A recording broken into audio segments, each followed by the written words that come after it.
चलिए जी स्टार्ट करते हैं। बिस्मिल्लाहिर्रहमानिर्रहीम। आज हमारा जो टॉपिक है जी लेक्चर नंबर 4 बनता है। 3 लेक्चर हमारे इससे पहले हो चुके हैं। फर्स्ट ऑफ ऑल जो हमारा पहला लेक्चर था उसके अंदर हमने इसका जो प्री रिक्विजिट सब्जेक्ट था उसको डिस्कस किया था।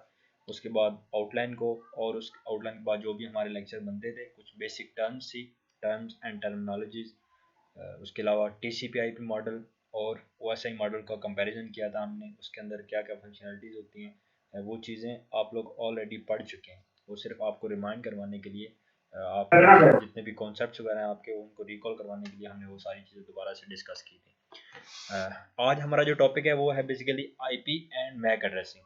ठीक है, IP और मैक एड्रेसिंग क्या होती है।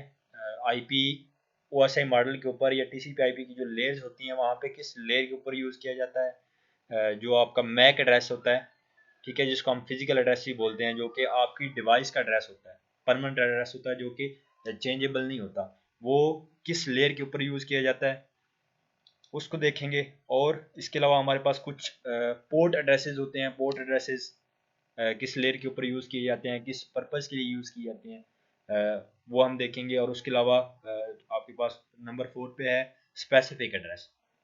ठीक है, स्पेसिफिक एड्रेस क्या होता है, इसको हम क्यों यूज़ करते हैं, और आपकी जो नेटवर्क मॉडल्स की लेयर हैं उनमें किस लेयर के ऊपर ये वाला जो एड्रेस है ये यूज़ किया जाता है बेसिकली। अच्छा जी, आप लोग बड़ी अच्छी तरह से IP एड्रेस से फेमिलियर होंगे कि जो IP एड्रेस है, जब भी आप किसी नेटवर्क को एक्सेस करते हैं, जब भी आप किसी नेटवर्क के ऊपर जाते हैं, चाहे वो नेटवर्क की कोई भी कैटेगरी है,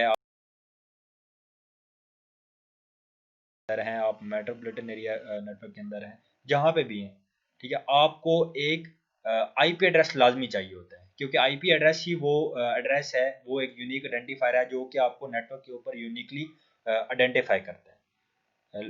IP की दो वेरिएशन हैं जी आगे हमारे पास, जो हम डिस्कस करेंगे इन डिटेल जाके आगे वाले लेक्चर में। यहाँ पे सिर्फ और सिर्फ हम एड्रेसिंग की बात कर रहे हैं, तो सिंपल इन 4 एड्रेसेस को आज हम देखेंगे कि ये क्या होते हैं, किस लेयर के ऊपर काम करते हैं, और क्या क्या काम होता है इनका। ठीक है, इनका जो फ्रेम फॉर्मेट होता है बेसिकली वो किस तरह का होता है, इनका जो साइज़ होता है IP एड्रेस, IPv4 का जो एक फ्रेम फॉर्मेट है या उसका जो एड्रेस है, उसके अंदर उसका जो हेडर होता है उसके अंदर क्या क्या चीज़ें मौजूद होती हैं। उसके अलावा जो आपका मैक एड्रेस होता है, इथरनेट फ्रेम होता है, उसका फॉर्मेट किस तरह का होता है, उसके अंदर कौन कौन सी चीज़ें मौजूद होती हैं, ये सारी चीज़ें डिस्कस करेंगे। उसके अलावा आपका जो पोर्ट एड्रेस है, वो कितने बिट का होता है, और उसके अंदर क्या क्या चीज़ें मौजूद होती हैं, और उसके अलावा स्पेसिफिक एड्रेस। लॉजिकल एड्रेसिंग के अंदर आपके पास IP एड्रेसेस के अंदर दो तरह के IPs होते हैं, आपको पता है। एक IPv4 एड्रेसेस होते हैं और एक होते हैं IPv6 एड्रेसेस। IPv4 और IPv6 को इनके साइज़ की बिना पे जो है वह कैटेगराइज किया गया है। साइज़ की बिना पे कैसे, आपको पता है कि जो IPv4 है, इसकी जो लेंथ होती है वो 2 की पावर 32 होती है। ठीक है, 2 की पावर 32 होती है इसकी लेंथ। और जो आपके पास IPv6 है, इसकी जो पावर होती है 2 की पावर वो होती है 128। इट्स मीन के अगर आप 2 को 2 की पावर जो है वो 32 लेंगे, तो जितने भी नंबर ऑफ एड्रेसेस जनरेट होंगे, IPv4 एड्रेसेस आपको इतने नंबर ऑफ एड्रेसेस प्रोवाइड करता है डिफरेंट मशीन्स के लिए, डिफरेंट होस्ट के लिए। ठीक है, तो वो तकरीबन को मिलियन ट्रिलियंस के अंदर जो है वो IP एड्रेसेस बनते हैं। इसी तरह जब आप IPv6 की बात करेंगे, तो आप IPv6 के जब एड्रेसेस आप निकालेंगे तो वो इससे कहीं ज़्यादा बनेंगे। मोस्टली हम जो IP एड्रेसिंग की जो स्कीम वगैरह या जो कैटेगरी यूज़ कर रहे हैं वो IPv4 है। IPv4 के अंदर क्लासफुल और क्लासलेस एड्रेसिंग आती है। वो क्या होती है उसको हम आगे जाके देखेंगे, हमारा ये वाला टॉपिक नहीं है। फिलहाल हम सिर्फ और सिर्फ समझ रहे हैं IP एड्रेसिंग। ठीक है, IP एड्रेस क्या होते हैं, IP एड्रेस का फॉर्मेट किस तरह का होता है और कहाँ पे यूज़ किया जाता है। उसके बाद फर्दर आ जाए आपके पास फिजिकल मैक एड्रेस जिसको हम बोलते हैं। IP एड्रेस को हम देख लेते हैं। आपके सामने यहाँ पे लेयर्स आपको डिफरेंट नज़र आ रही हैं। ठीक है, एप्लीकेशन लेयर है, ट्रांसपोर्ट लेयर है, नेटवर्क लेयर है, डाटा लिंक लेयर है, और फिजिकल लेयर है। ये जो आपको लेयर्स नज़र आ रही हैं, ये बेसिकली TCP/IP जो मॉडल है, इंटरनेट मॉडल जिसको हम बोलते हैं, ये उसकी लेयर है। और हर लेयर के ऊपर आपको यहाँ पे नोटिफाई किया जा रहा है कि किस लेयर के ऊपर कौन सा एड्रेस यूज़ किया जाता है। अगर हम IP एड्रेस की बात करें, जिसको हम लॉजिकल एड्रेस भी कहते हैं, तो वो यहाँ पे आपकी जो नेटवर्क लेयर है, ठीक है, यहाँ पे यूज़ किया जाता है, नेटवर्क लेयर के ऊपर। IP एड्रेस को लॉजिकल एड्रेस ही बोलते हैं, और ये कहाँ पे यूज़ किया जाता है, आपके पास नेटवर्क लेयर के ऊपर यूज़ किया जाता है। और नेटवर्क लेयर के ऊपर जो ये आपका एड्रेस होता है वो प्रोवाइड कौन करता है? आपका जो भी नेटवर्क लेयर डिवाइसेस होगी, जैसे आपका स्विच हो गया या आपका राउटर हो गया, ये सारी की सारी डिवाइसेस जो कि नेटवर्क लेयर के ऊपर काम करती हैं, वो ये सारी चीज़ें जो है वो आपको प्रोवाइड करती हैं, ये आईपी एड्रेसेस वगैरह डिवाइसेस को, जो भी होस्ट या गेस्ट मशीन होती हैं उनको ये वाला एड्रेस असाइन किया जाता है। और ये किस लेयर के ऊपर होता है? बेसिकली नेटवर्क लेयर के ऊपर। इसका आईपी का फ्रेम फॉर्मेट किस तरह का होता है? इसका एक पूरा के पूरा हेडर होता है। आपको पता है कि जब हम डाटा एक जगह से दूसरी जगह के ऊपर सेंड करते हैं तो उसके साथ कुछ ओवरहेड्स, कुछ एक्स्ट्रा इन्फॉर्मेशन सेंड की जाती है। वो क्यों सेंड की जाती है? ताकि हमें ये पता चल सके कि ये जो डाटा हम सेंड कर रहे हैं ये हमने किस मशीन पे सेंड करना है। आखिर उस मशीन का कोई ना कोई उस मशीन के ऊपर कोई ना कोई एक प्रोसेस चल रहा होगा जिसको हमने ये वाला डाटा भेजना है, डाटा सेंड करना है। उस मशीन का कोई ना कोई एक मैक एड्रेस होगा जिसको हम फिजिकल एड्रेस बोलते हैं, उसको आइडेंटिफाई भी करना है हमने कि इसका मैक एड्रेस क्या है। उसके अलावा उसके आईपी के अगेंस्ट हमने उसको जो है वो आइडेंटिफाई करना है। तो ये सारी चीज़ें जो हैं, इन सारी चीज़ों को देखते हुए हम अपना जो डाटा है वो सोर्स टू डेस्टिनेशन सेंड करते हैं। ठीक है, तो इसके लिए भी आपका ये जो मैक एड्रेस है बेसिकली, जिसको हम फिजिकल एड्रेस बोलते हैं, और ये आपका डाटा लिंक लेयर के ऊपर यूज़ किया जाता है। ठीक है, डाटा लिंक लेयर के ऊपर यूज़ किया जाता है, और इसको हम डाटा लिंक लेयर को टीसीपी मॉडल के अंदर नेटवर्क एक्सेस लेयर ही बोलते हैं। ठीक है, नेटवर्क एक्सेस लेयर ही बोलते हैं। ओके, फिजिकल एड्रेस जो होता है इसका फॉर्मेट किस तरह का, तो उसको देख लेते हैं। The physical address also known as the link address. अच्छा, फिजिकल एड्रेस को फिजिकल एड्रेस ही बोलते हैं, मैक एड्रेस ही बोलते हैं, और तीसरा इसका नाम है जी लिंक एड्रेस। इसको लिंक एड्रेस भी बोल सकते हैं आप। इसका जो साइज होता है बेसिकली वो 48 बिट होता है। 48 बिट का ये एड्रेस होता है, और 48 बिट को डिफरेंट पार्ट्स के अंदर डिवाइड किया जाता है। और डिफरेंट पार्ट्स किस तरह के होते हैं? उसको 6 पार्ट्स के अंदर बेसिकली डिवाइड किया जाता है, और हर पार्ट के अंदर आपके पास 8 बिट्स होती हैं। ठीक है, हर पार्ट के अंदर आपके पास 8 बिट होती है। 8 बिट कैसी होती हैं? जैसे फॉर एग्जांपल यहाँ पे आपको मैं ये 0 1 0 सॉरी 1 0,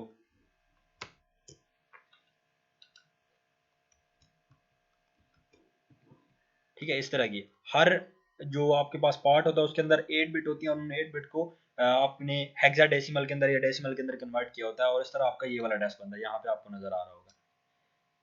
समझ आ गई इतनी बात?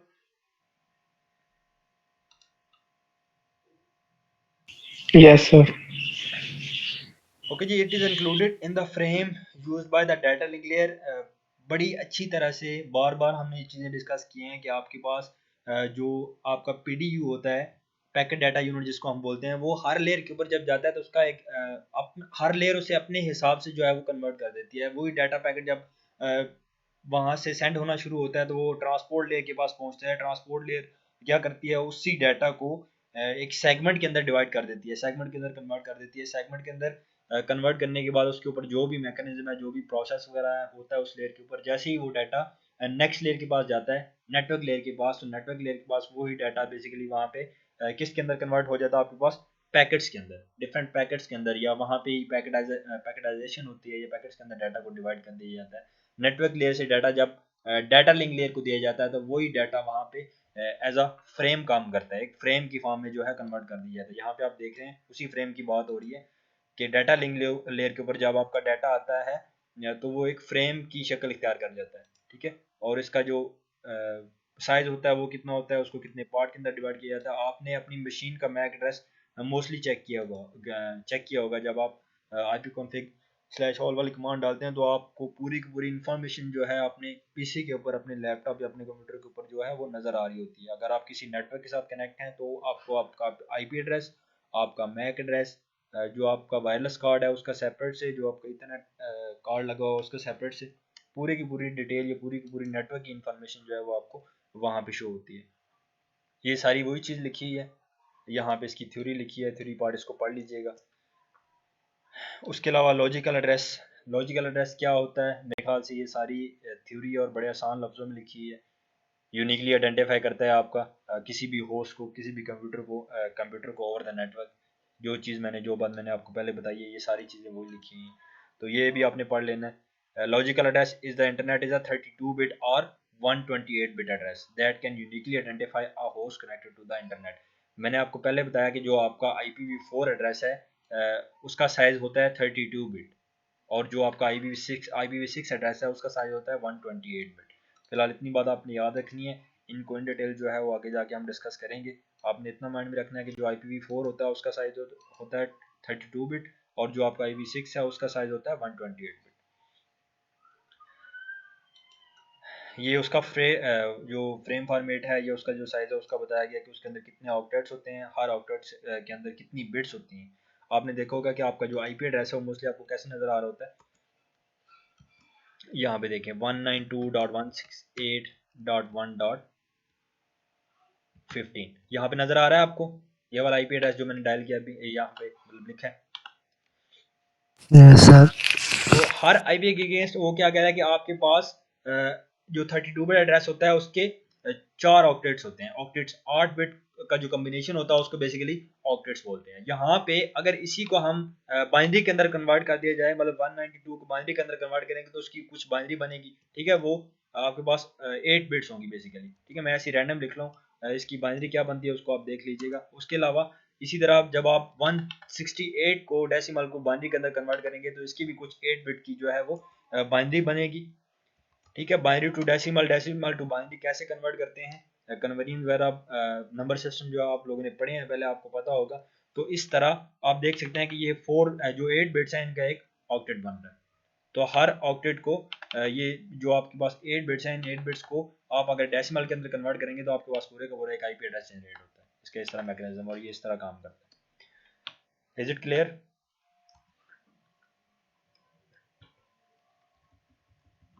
Yes sir.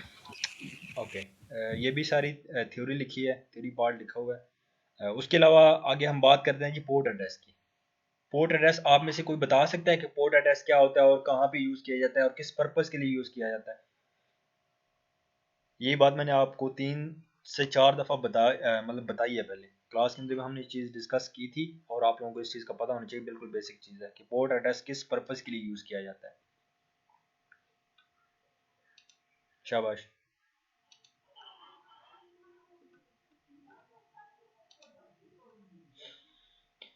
विलिंगली कोई बताएगा या मैं खुद पूछूं?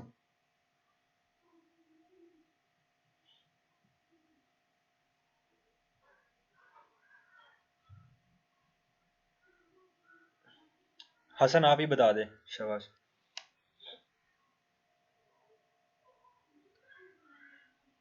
पोर्ट एड्रेस क्यों यूज़ किया जाता है? Hasan. Yes sir. Port address, why we use it? नहीं याद सर। बिल्कुल नहीं याद? कुछ गलत ही बता दें, कुछ बता दें।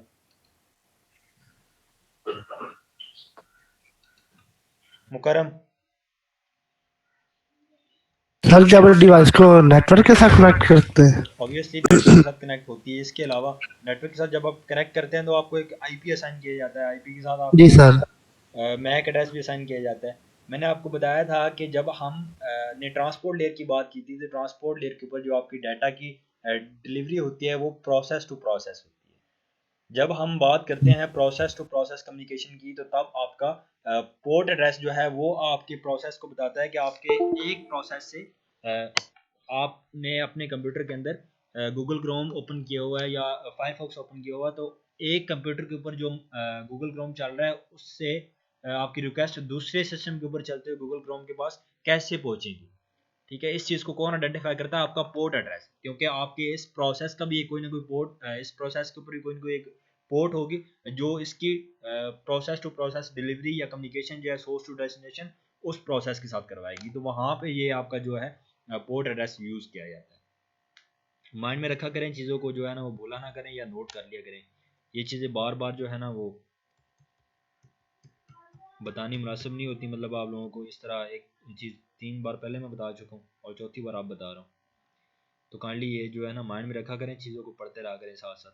ये भूलने वाली चीज़ें नहीं है, ये चीज़ें याद रखेंगे तो आपको जो है ना वो नेक्स्ट जो आप ये कोर्स पढ़ने हैं उसमें ज़रा आसानी होगी चीज़ों को समझने में। Okay. Port addressing and it's type.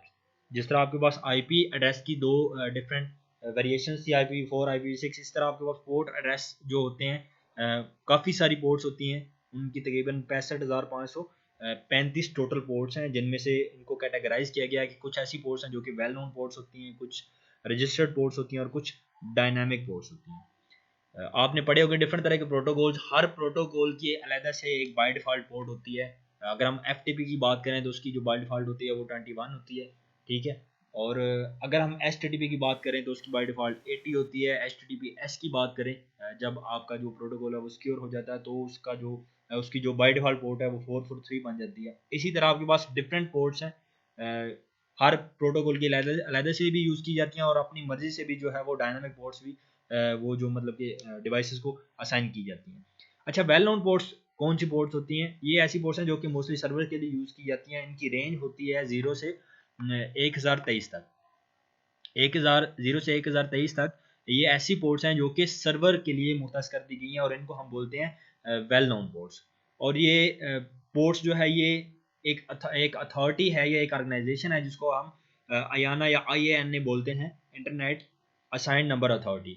ये वाली पोर्ट्स जो है वो वाली ऑर्गेनाइजेशन डिफरेंट तरह की सर्वर्स को, कंप्यूटर्स को असाइन करती है, ठीक है। एक स्टैंडर्ड्स है उसको फॉलो करते ये वाली जो ऑर्गेनाइजेशन है ये मल्टीपल पोर्ट्स जो है वो असाइन करती है, जिनको हम वेल नोन पोर्ट्स कहते हैं। उसके अलावा कुछ रजिस्टर्ड पोर्ट होती हैं। ये जो रजिस्टर्ड पोर्ट्स हैं इनकी रेंज होती है 1024 से यहाँ से 49,151, 1024 से लेके यहाँ पे 49,151 तक इसकी रेंज होती है जो आपके रजिस्टर्ड पोर्ट्स होते हैं, और ये मोस्टली आपके पास क्लाइंट्स के लिए यूज़ की जाती हैं। और उसके अलावा जो बाकी पोर्ट्स बचती हैं यहाँ से 49,152 से यहाँ 65,535 तक ये आपकी डायनामिक पोर्ट्स हैं। ये ना कोई अथॉरिटी इनको कंट्रोल कर रही होती है, ये वाली ऑर्गेनाइजेशन ना ये सर्वर के लिए मुख्तास होती हैं ना ये क्लाइंट्स के लिए होती हैं। इनको ये डायनामिक पोर्ट्स होती है, आप इन्हें किसी भी पर्पज़ के लिए कहीं भी यूज़ कर सकते हैं। समझ आ गई इतनी बात? Yes sir. इसके अलावा है जी आपके पास स्पेसिफिक एड्रेस। स्पेसिफिक एड्रेस कौन सा एड्रेस होता है? www.google.com, www.facebook.com, www.instagram.com, इस तरह करके डिफरेंट तरह के डोमेन्स होती हैं।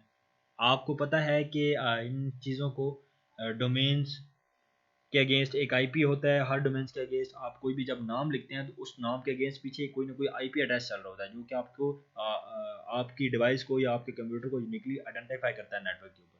ऐसा ही है ना, हमने थोड़ी देर पहले बात की कि किसी भी डिवाइस को नेटवर्क के ऊपर जाने के लिए लाजमी एक IP एड्रेस चाहिए होता है।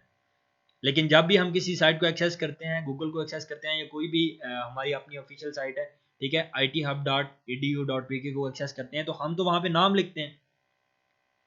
उस नाम के अगेंस्ट कोई ना कोई IP तो लाजमी होता है ना जो कि हमें उस सर्वर तक लेके जाता है या उस डोमेन तक लेके जाता है जहाँ पे हमारी साइट होस्ट हो रही है, ठीक है। तो उस IP के अगेंस्ट जो आपके पास एक डोमेन आ रही होती है, जो एक नाम आ रहा होता है, उस नाम को हम बेसिकली स्पेसिफिक एड्रेस बोलते हैं। Some applications have user-friendly addresses that are designed for that specific address. The universal resource locator, वैसे ये यूनिवर्सल लिखा हुआ है, ये यूनिफॉर्म होता है। यूनिफॉर्म रिसोर्स लोकेटर, URL जिसको हम बोलते हैं, उस URL को यूज़ करते हुए हम अपनी जो एक इंटरनेट साइट होती है वहाँ तक पहुँच सकते हैं। यहाँ पे जिस तरह www.mhhe.com लिखो आप यहाँ पे www.ithub.com लिखने चाहिए, ठीक है। तो इस हर डोमेन के अगेंस्ट एक कोई ना कोई IP आपका पीछे चल रहा होता है जो कि आपको उस वेबसाइट को, उस वेब पेज को एक्सेस करने की फैसिलिटी प्रोवाइड करता है। तो ये थे जी आपके एड्रेसेस, IP और मैक एड्रेसेस, उसके बेसिक कॉन्सेप्ट थे। सिंपल सी चीज़ें थी। आपको सिंपल ये पता होना चाहिए कि कौन सा एड्रेस किस लेयर के ऊपर, नेटवर्क मॉडल की किस लेयर के ऊपर यूज़ किया जाता है। ये वाली चीज़ें याद रखना ज़्यादा इंपॉर्टेंट। आज के लिए इतना ही। कल इंशाल्लाह हम जो है अपना नेक्स्ट टॉपिक जो कि ARP, address resolution protocol, RARP, reverse address resolution protocol, और प्रॉक्सी ARP। प्रॉक्सी ARP एक टेक्निक है बेसिकली, क्यों यूज़ की जाती है उसका कल थोड़ा सा जो है ना उसका हम वैसे थियोरेटिकली पढ़ेंगे, डायग्राम के थ्रू भी समझेंगे, और जो एक वर्चुअल एनवायरनमेंट है हमारे पास, सिमुलेशन टूल है पैकेट ट्रेसर, उसको यूज़ करके तो हम उसका प्रैक्टिकल भी करेंगे इंशाल्लाह। इतनी बात समझ आ गई? Yes sir. चलें जी, आज के लिए इतना ही। मिलते हैं इंशाल्लाह नेक्स्ट लेक्चर में। फ़ी अमान अल्लाह।